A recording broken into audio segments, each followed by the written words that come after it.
Okay, in yesterday's lesson, we talked about, how Columbus had come to the New World in 1492, which is a turning point in history. Never would the world be the same.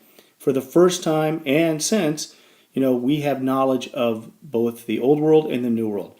And with Columbus's voyage, we get what is called the Columbian Exchange, the exchange of goods and ideas between the Old World, which is Europe, Asia, and Africa, and the New World, North and South America.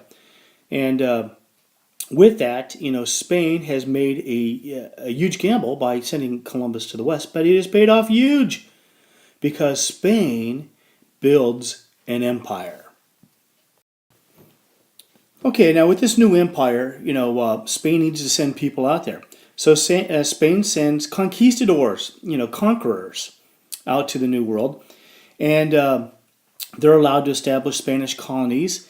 And in exchange for these colonies, and to govern this land, they have to give the king and queen 1/5 of all the gold they find.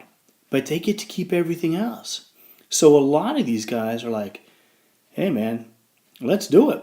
So they go out and they are going to try to get as wealthy as they can, not only for themselves, but also remember, king and queen are sitting back in Spain really not doing anything. So they send back 1/5, which is 20% of whatever they find, back to the king and queen. And Spain gets fabulously wealthy.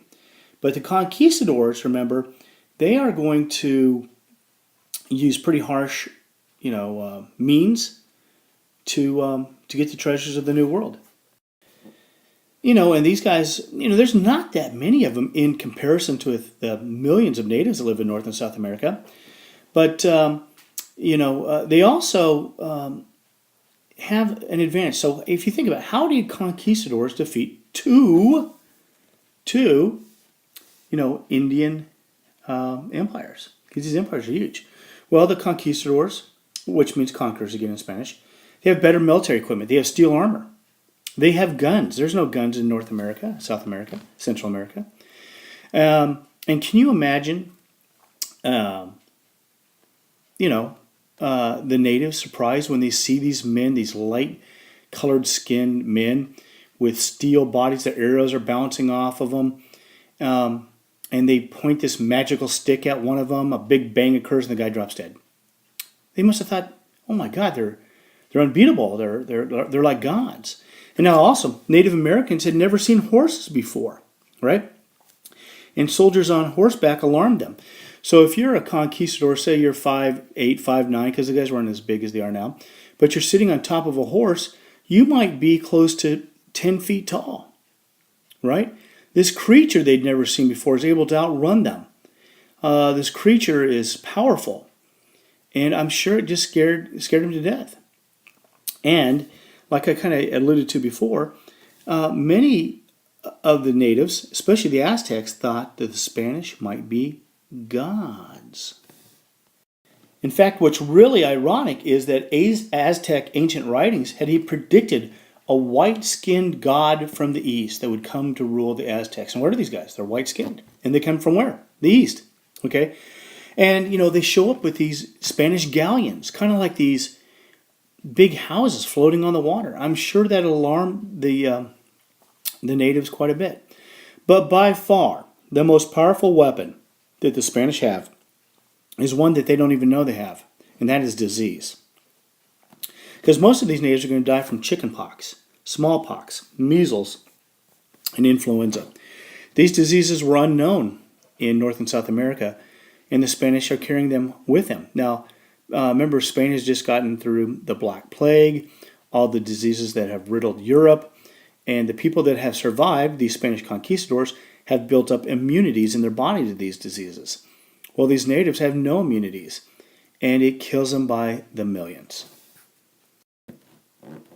Okay, now there's going to be lots and lots of Spanish conquistadors, but we're just going to concentrate on a few of them. The first one we're going to talk about is Cortez. Cortez defeats the Aztecs. Okay, so Hernando Cortez, he shows up with like 600 soldiers, and he sails to present-day Mexico, and he's looking for gold, just like almost all of them are. And he heard rumors that that Mexico was just filled with gold and silver. So he's eager to get his hands onto this gold or silver. So Cortez, approaches Tenochtitlan, which is kind of the capital of the Aztecs, and the leader, Moctezuma, says, "Hey, could be a god. Don't upset him." And he invites Cortez into the capital. Of course, Cortez is going to accept that, right? He marches in. Now, Cortez has also made some allies with some other natives that were kind of, resentful to the Aztec control of the empire. And he brings along a woman to act as an interpreter. He, like I said, he's welcomed into the capital, and he marches in with his soldiers on horseback, and the people are just lining the streets to see this impressive sight. And at first, Cortez is very friendly to Moctezuma, but then he imprisons the king, Moctezuma. All right? Made him a prisoner in his own city. And tensions mounted in Tenochtitlan for the next, 6 months.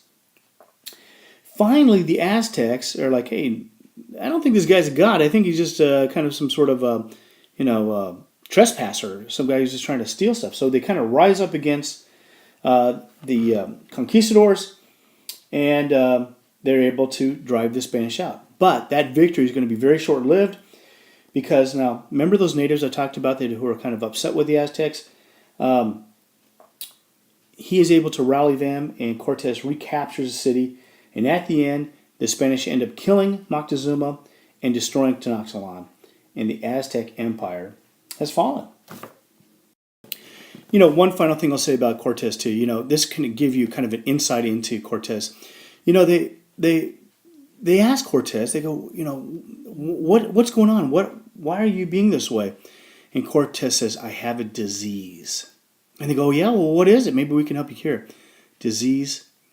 There's only one cure for my disease, and that cure is gold. All right? He wants gold. He doesn't care about this empire. He doesn't care about the people. All he cares about is the money. All right? So that the mighty Aztec Empire, which is in present-day Mexico, has fallen.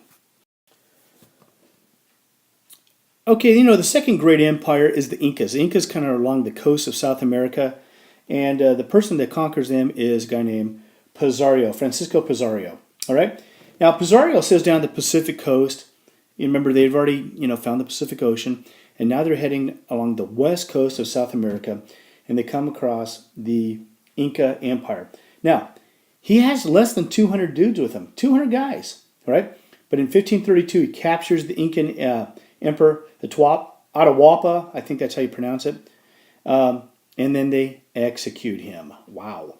And without the leadership of Atahualpa, the Incans, they have no leader.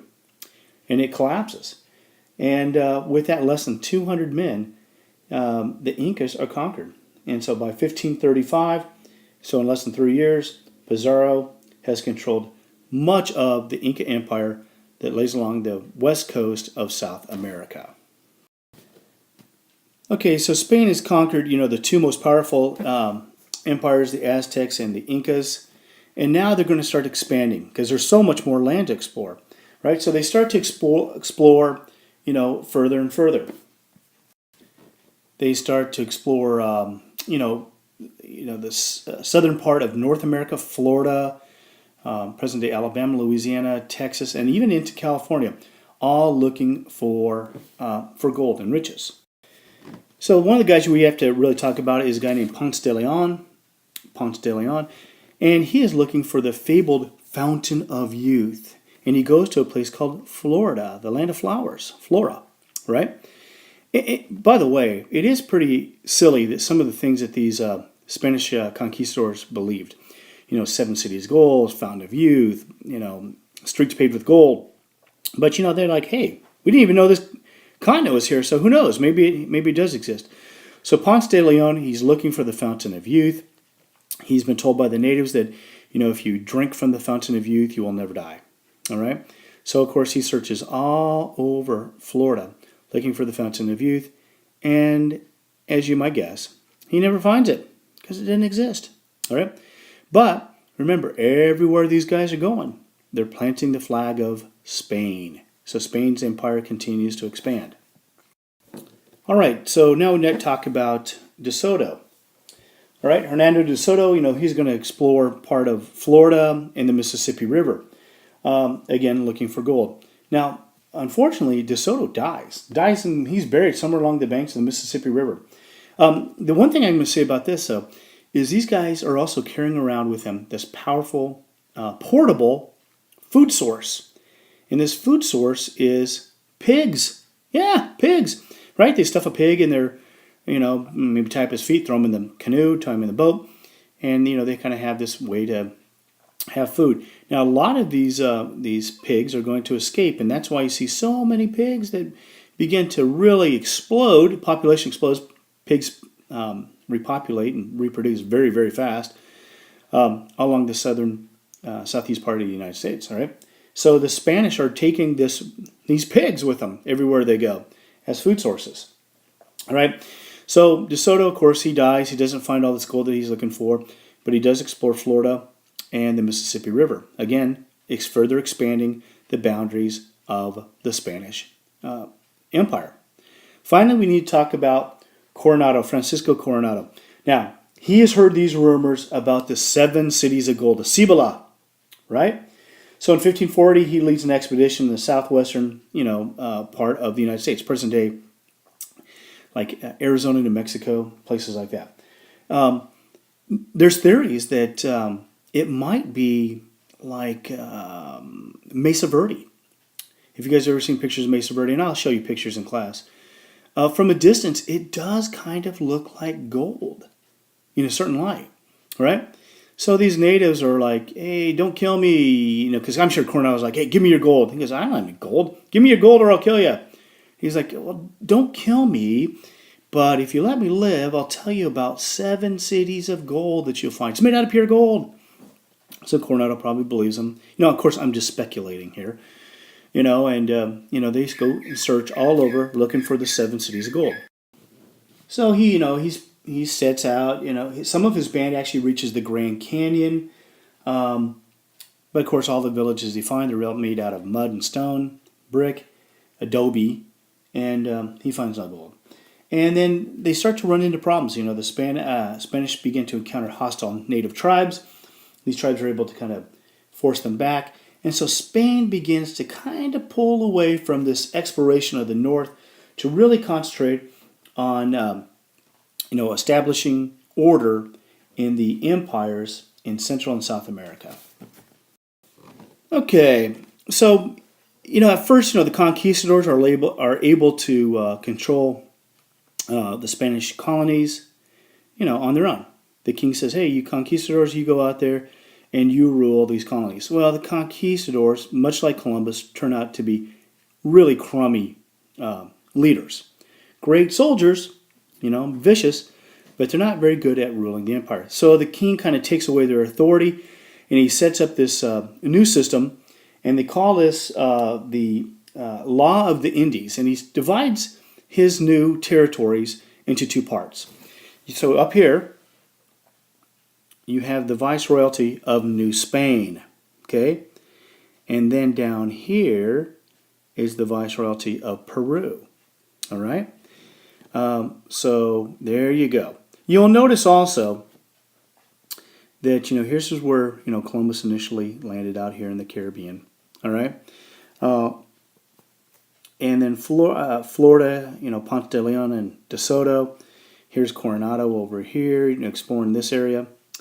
You'll notice, though, that the Spanish Empire really kind of hugs the coast. Why? Well, it's closer for transportation. You'll notice here, this is the Amazon rainforest right through here. Nobody's really getting into that so much. The Andes Mountains are through here, very high mountains. And so they really kind of stay right along the coast to a certain extent. Okay. You will notice, however, that in green, right here, this is settled by the Portuguese. And if you ever wondered why in Brazil they speak Portuguese instead of Spanish, well, that's why. Right. In fact, what's really interesting is, why doesn't Spain just claim, no, this is all ours and this is all ours? Well, actually, the Pope back in Rome finally made a declaration declaring, I think it's this line right here, if I believe. This is going to separate. This land to the west is going to be Spain's. This land over here is going to be up for grabs, mostly the Portuguese. All right? Okay, so now we have two new Spanish areas. New Spain and Peru. Okay, so New Spain, which is up here, and Peru. Okay, those are the new two areas. Okay, and they're going to be set up in a certain way. Okay, so Spain, the law of the Indies, like I said, sets up three kinds of settlements. Pueblos, right? Pueblos are towns, centers of farming and trade. Okay, so that's kind of towns. You have presidios, which are forts. In fact, there was a fort in San Francisco called the Presidio that the United States military. In fact, it still might even be there. I believe it might be. And then you have missions, and missions are settlements for the church, right, run by priests and friars. Now, some large settlements have all three. They have pueblos. They might have a big town center. They might have a fort attached, and they might even have a mission. Right? But these are the three types of settlements you're going to see both in New Spain and in Peru. They are also going to make sure that they organize their colonies, based on social class. Social class. It's kind of like, if you remember last year when you studied in 7th grade, the feudal society, well, in New Spain and in Peru, they set up a system based on birth. Okay? We'll get into this in just a minute. I'll just tell you, though, the Peninsulars are at the top, followed by the Creoles, the Mestizos, and finally at the bottom are the Indians. Kind of like the kings, lords, vassals, merchants, and serfs. All right? Okay, so Spain's Law of the Indies sets up these four classes. The Peninsulars are at the top. These are people who were born in Spain. Okay? They're called Peninsulars because Spain sits on the Iberian Peninsula. So it's Peninsulars. All right? They were born in Spain. Okay? If you weren't born in Spain, you can never rise to the top. Right below them, though, are the Creoles. Now, these people were born in the Americas, and they're born of Spanish parents. They're the children of the Peninsulars, basically. Okay? But because they were born in America and not in Spain, they can never rise to the top. Wow, that seems a little harsh. All right? Below them are the Mestizos. Now, these people are of mixed Spanish and Indian blood. Their father probably is Spanish and their mother is a native, more than likely, because most of those conquistadors are men. Okay? They are never going to be able to have a lot of authority. Okay? But at least they got a little bit of Spanish blood in them, so they're not the lowest class. Finally, at the very bottom, unfortunately, are the natives, the Indians. And they're completely treated as conquered people. Now, the Peninsulars, they're going to be the governors. They're going to be the most powerful ruling people. Okay? Now, the Creoles, though, because they are Spanish, their parents are Spanish, they're going to be okay. They're going to have, a pretty good life. They're not probably going to be as rich as the Peninsulars, because the Peninsulars, they're going to own large tracts of land. They're going to own the gold and silver mines, but they're going to be okay. All right? Many of the Creole actually are pretty wealthy. They own farms and ranches. Maybe they're going to teach. They might even practice law. However, they could not hold the jobs that were reserved for the Peninsulars. The really top jobs, the powerful leadership positions. They're never going to have those kind of jobs.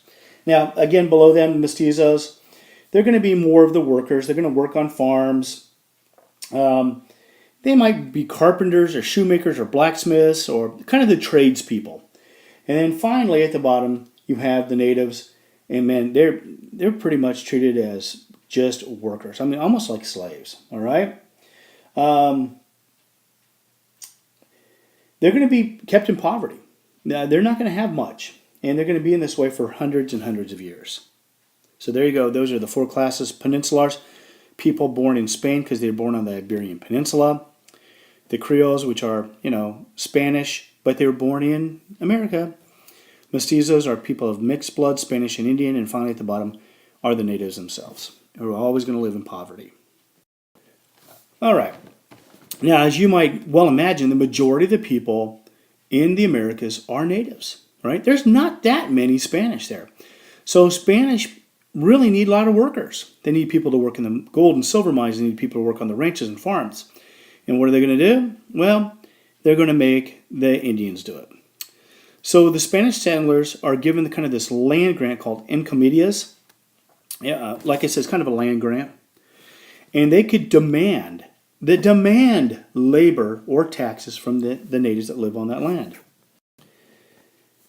But probably the worst part is going to be working in the gold and silver mines. Now, the Spanish forced many of these natives to work in the gold and silver mine, and I mean they're down in these dark tunnels with crude tools kind of chipping out this gold and silver. Many times the mines collapse or they just are worked to death. But man, are they getting Spain rich. Regularly you have these treasure ships loaded with gold and silver sailing back to Spain. And I mean, Spain is getting fabulously wealthy. But at what cost? They're killing millions of these natives, either being worked to death or dying of diseases. All right? Like I said, many of these Indian laborers died working on plantations, or else large estates, or mines. Okay? So, they start looking around and they go, oh my gosh, man, these natives are dying left and right. What are we going to do? We're certainly not going to work it. We can't get people from Spain to come over and do this. First of all, we'd have to pay them. And number two, I don't want to do that because I want to get rich. All right?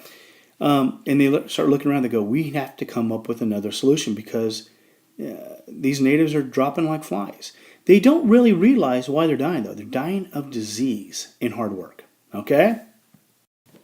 Now, along with these conquistadors, you have Catholic priests. And, believe it or not, these priests actually look at this and go, man, this is wrong. So this one priest is named Bartolomé de las Casas. He seeks reform. He's traveling through New Spain. He witnesses firsthand the deaths of these natives due to harsh conditions, to hunger, to thirst, to mistreatment. And he's horrified. He's horrified. And in fact, he has a quote that says the Indians were totally deprived of their freedom. Even beasts enjoyed more freedom when they were allowed to graze in the field. All right? So La Casa, he goes back to Spain, and he asked the king to protect the natives. And in 1540, a royal government did pass laws prohibiting the enslavement of Native Americans. Now, the king sits back in Madrid, all right? Now, he passes a law and says you can't enslave these people, but I'm sure, people back in New Spain and Peru are like, yeah, right. Well, you come over here and work the mines then, right? So the king's orders are pretty much ignored, all right? Now, the death toll among the Native Americans began to climb even higher, and now they're starting to have a shortage of workers. So Spain says, hey, what are we going to do? Oh, I know. How about those Africans? Yeah, the Africans are immune to European diseases. They don't get sick and die.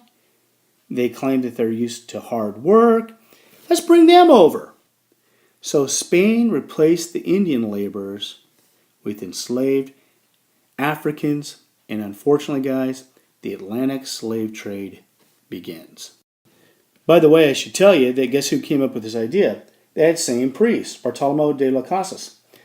I'm not sure.